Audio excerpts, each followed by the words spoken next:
Hello and welcome to today's video. My name is Alicia and on this channel I talk all things luxury, life and fashion, so if you're interested, please stick around.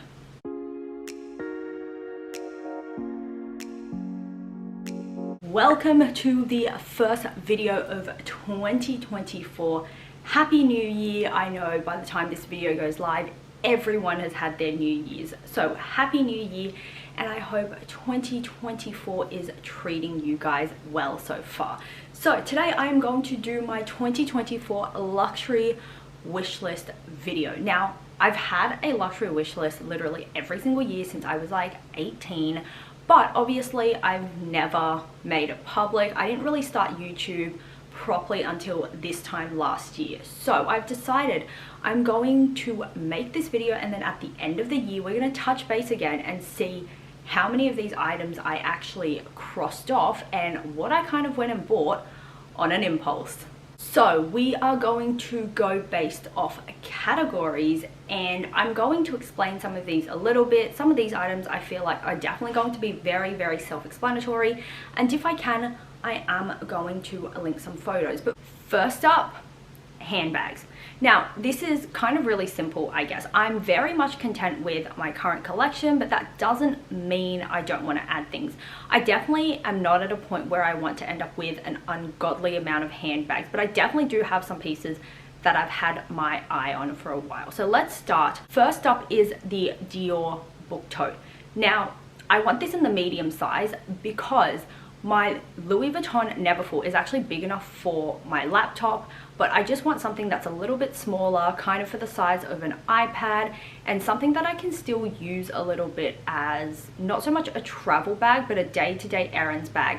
I've seen their large size and it is huge, and sometimes I feel the same about my Neverfull, especially because the Neverfull isn't structured. Like, if I take my Neverfull out, because I need to fit a few more things in there that I can't get into the Alma, I end up with this bag that's kind of just like a gaping hole, if you get me. Next up is the Mini Lady Dior in Gloss Black. Now, I very much feel like she speaks for herself, but I love that she's a statement bag, but still versatile. Like, versatile enough to get kind of the important things in there. I definitely wouldn't be like running errands, but if I was going to a cute brunch, I could definitely vibe it.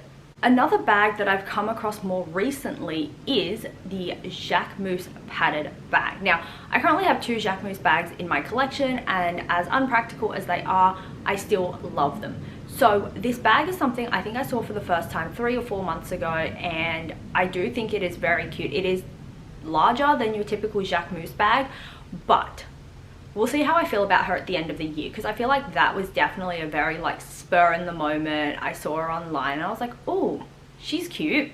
The final bag slash pouch is actually a YSL pouch. Now, I've looked at a few different pouches, all from YSL. One is in the normal leather and then 2 are in croc. Now, with the croc ones, I was looking at the black and white, and I feel like the black just stands out so much more. But being practical, I don't have anything white in my collection as of yet. I don't know if I want something white, but this is very much like, I feel like I should have something white. Like, especially when I'm wearing lighter colored dresses or outfits, I feel like a black handbag or black shoes, for example, just kind of takes away from that. So I really want the black, but I feel like I should go with like a lighter white or like a pale pink, for example. Next up, we have shoes. Now, a couple months ago, I did a video where I showed you guys my entire luxury shoe collection, and I do have a lot of pieces. So similar to handbags, I'm not kind of desperate to add anything, but there definitely are pieces that if I can get my hands on, I would love to add to my collection. And the first one are the Hermes Oasis sandals. Now, these are basically like the Orans with a heel, and I want them in white, because then I'm going to decide which one's more comfortable, the Orans or the Oasis, and get them in brown as well. Sticking to the theme of heels, the next item is the Chanel slingback pumps. Now, these are shoes that I've realistically had on my wish list for 2 years, but getting them in my size has proven to be harder than I thought.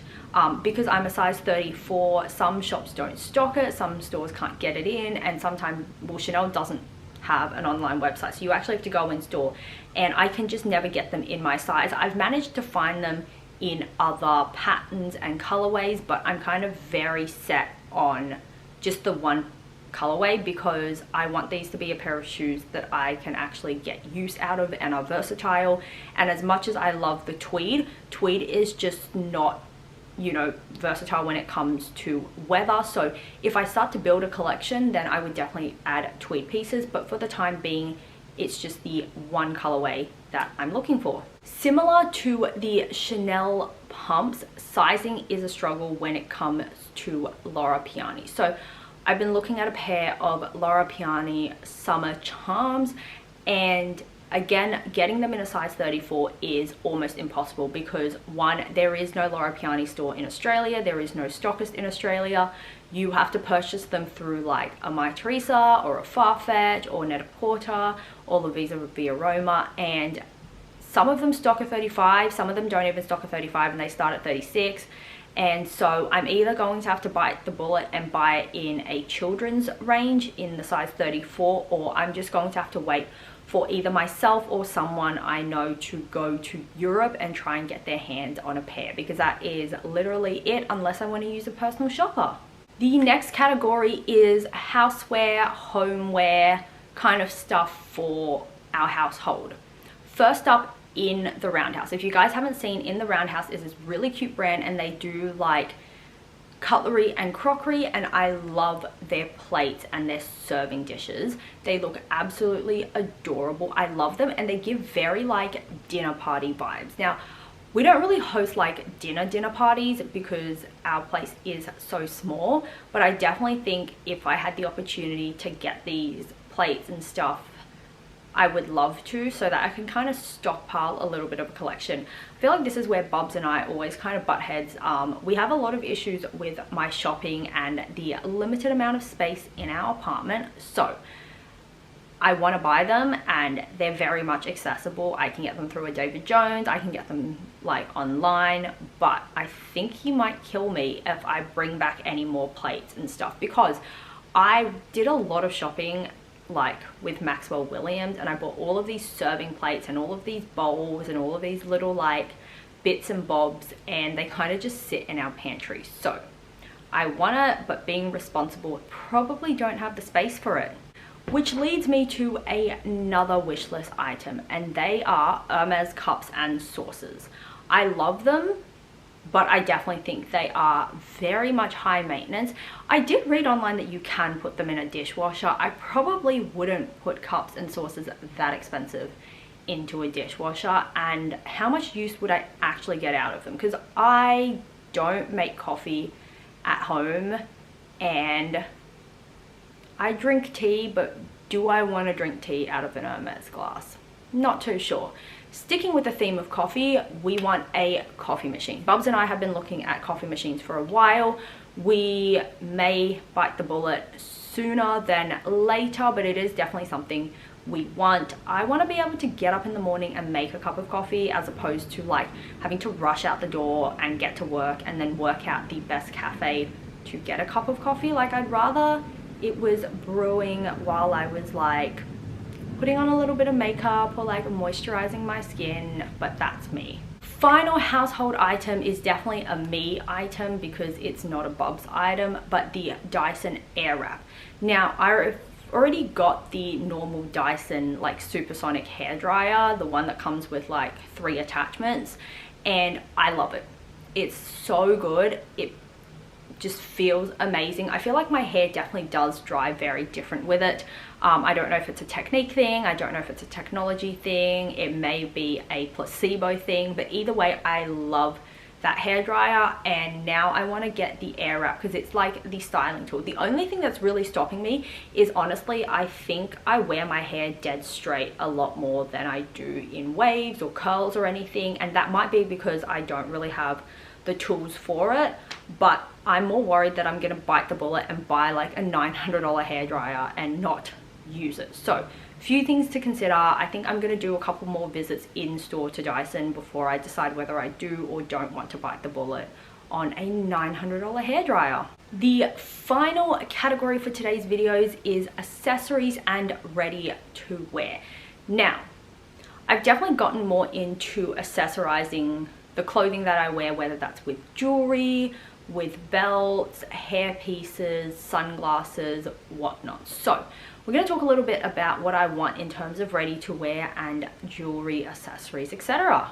I'm not going to identify the individual pieces of jewelry because I feel like we're going to be here forever, but I do want more fine jewelry in my collection. So I recently picked up the newest piece to my fine jewelry collection, which is a ring. Now I'm going to insert a photo of it or a little video because it's just not going to come out well on the camera, but this is a 9-stone rainbow sapphire band. I will link it below because it is from House of Couture, so if you do like it, you can purchase it as well. But this is a piece that I added to my collection. It's the most recent addition, and I think I'm moving towards a point where I've pretty much ditched all of my costume jewelry, mind you. I pretty much own none of it. I think the only exception is like a couple sets of earrings from like APM Monaco, because as much as they're not classified as fine jewelry, I don't think they're technically fine jewelry. I mean, they might be based on the stones, but definitely not the metal because it is sterling silver.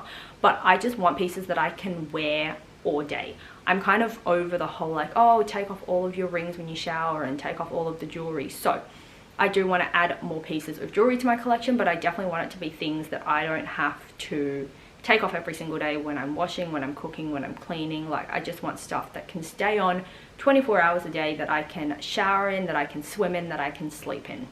I would also like a watch. Now, I definitely don't think I'm going to be jumping and getting anything really, really expensive. For the last couple of years, I've had a Daniel Wellington and I do enjoy wearing it. I know some people are a bit with timepieces, but I have really enjoyed wearing mine. So I have been looking at a couple pieces from Seiko, and I think I'm 90% set on something, and I've been in contact with my SA to kind of look at other options because I'm very much set on like a yellow gold watch, which is kind of hard because I feel like they don't make very many, because I think the typical like preference is like silver, and so they have so many options in silver, and I love so many of those watches, but I just wish they made it in gold. So I feel like this is a little bit of like a patience waiting game, just to see if there is anything that I actually want or I actually like that is in yellow gold. I am definitely much more of a yellow gold girl,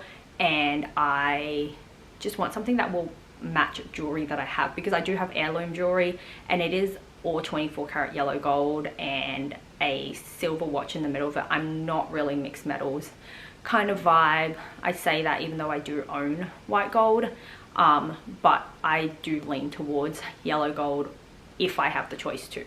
Another accessory that I would love is to add an Hermes reversible belt. So I currently have two belts, and that's the Hermes Kelly and a Louis Vuitton one. The Louis Vuitton one is just way too loud for me now. I love it. I wear her occasionally, but she's definitely not my go-to. She is very, very loud. The buckle is right there. And my Hermes one, I feel like I love it. I wear it a lot, but it is definitely more of an accessory and not a holding your pants up, because the belt is a one size fits all and it is size adjustable with no like belt loops and holes. So she's definitely much more of a kind of adding to the look piece and not so much keeping my pants up, which is what I need a belt for.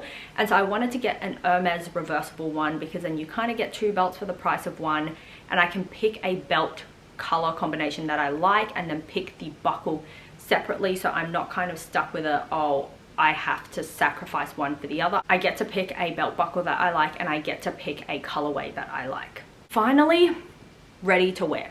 Ready to wear is a huge category, and to some people you can classify anything that is an item of clothing that you put on as ready to wear. But there are definitely some brands that I want to start collecting up. So Zimmermann is a huge one. Zimmermann, Elishajquan, Christopher Esper, they're definitely brands that I love, and I think if you move away from the seasonal pieces, you can definitely get pieces that are like forever, timeless classics. Another thing that I've been looking for is a floor length trench coat. I own a lot of trenches, but they all kind of cut off where my knees are, and I kind of just want something that goes down to my ankle, My biggest issue again is a sizing versus height issue. I want something that fits me well. I'm not about like baggy clothing. I want something that's like slim fitted, but then I want the length as well, and those two are very hard things to find, because I've definitely found my fair share of like floor length trenches, but I look like I'm being enveloped by it. Like it's swallowed me whole and my head's just like, and that's not what I want. And it's so hard to find it, and I want to get one within a reasonable price range because I'm a klutz and I spill things everywhere. So I don't want to spend, you know, a lot of money on a trench coat and then kind of get it dirty or ruin it. So it's been a struggle. I do know that there are brands coming out with some soon, and I really hope that they come in like a XXL small, because if they do, they will fit me fine. I'm more than happy to hem a trench coat, but it's literally just like the fit that's the issue, because I'm such a small frame as well. I need it in a XXL small. Like an X small is still gonna be big, a small is definitely gonna be huge. Anything after that is, I'm gonna be eaten whole in it. So that was a very, very long video and may not have added any value to your time, but I do hope that my wish list video may have given you guys some ideas of potential items that you may want to look at in 2024. But that is all I have for you for this video. If you have any questions, comments, or queries, please feel free to leave them down below. Otherwise, I will see you in the next one. Thank you so much for watching, and enjoy the rest of your day wherever you are. Bye!